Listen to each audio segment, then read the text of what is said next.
This is my granddad, Reverend Charlie Goodman of Glenville Church of God, and he died last week. But before he died, he told me he wanted me to tell jokes at his funeral.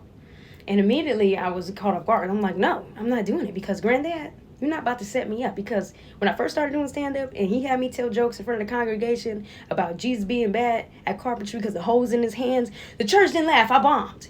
Great joke, just not in front of church folk. I said, I'm not doing it. I'm not going to bomb in front of grieving people. Y'all not about to hate me. It's not about to happen. But then I was like, okay, if this man's strong enough to plan his own funeral and he wants you to be there, then you could be there. You could show up for him. But unfortunately, I was not able to make it to the services, so I thought, what better way to honor my granddad than on my social media platforms, where he was very, very supportive of and very proud of me. My granddad never saw me do stand-up, and technically, he still hasn't, but I know he was super proud of me. He was proud of everything we did, okay? It didn't matter if he understood what it was or not, okay? Give it up for Jasmine, everybody. Give it up for Jasmine Church. She got Chiari malformation. Yeah, clap. Granddad, that's a brain condition. They ain't need to know that, though. I spent my early years in church with my granddad. He baptized me. He gave me my first Bible that I have right here. We did everything in that church. Bake sales. We was part of the choir. It didn't matter. Rain, sleet, snow, blizzard, apocalypse. We was going to be in that church. Angelic voices, the children's choir, we was going to show up. Okay? And we was going to perform. And we did. All right. I used to think my granddad was famous. Because we used to ride around Cleveland in a limo. And I swear it was a line of people asking for his autograph. I'm like, oh, shoot. He's Martin Luther King.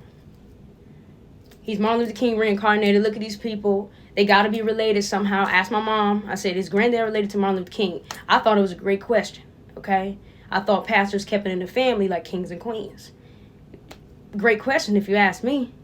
You know, I spent every holiday at my granddad's house waiting. Didn't matter what holiday, what President's Day, Thanksgiving, Christmas, Groundhog's Day, we was going to be at that house, and we was going to be waiting for that food to be ready, okay? We wait 10 to 12 hours, but it was always worth the wait. Especially when he would barbecue, them ribs, and my sister tell you to roast, fire that stuffing, the dressing, I still need the recipe. My granddad used to talk real fast, real fast, and I couldn't understand him unless he was preaching.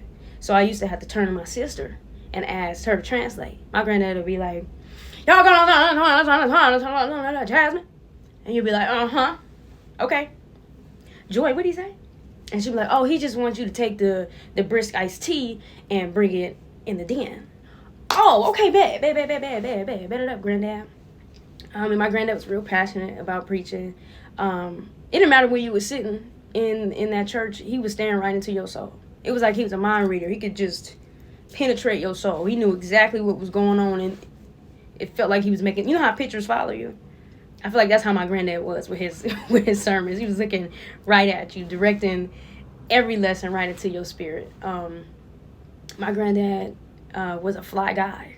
You know, new Cadillac, Steve Harvey suit, cufflinks. My granddad actually gave me this 2 years ago.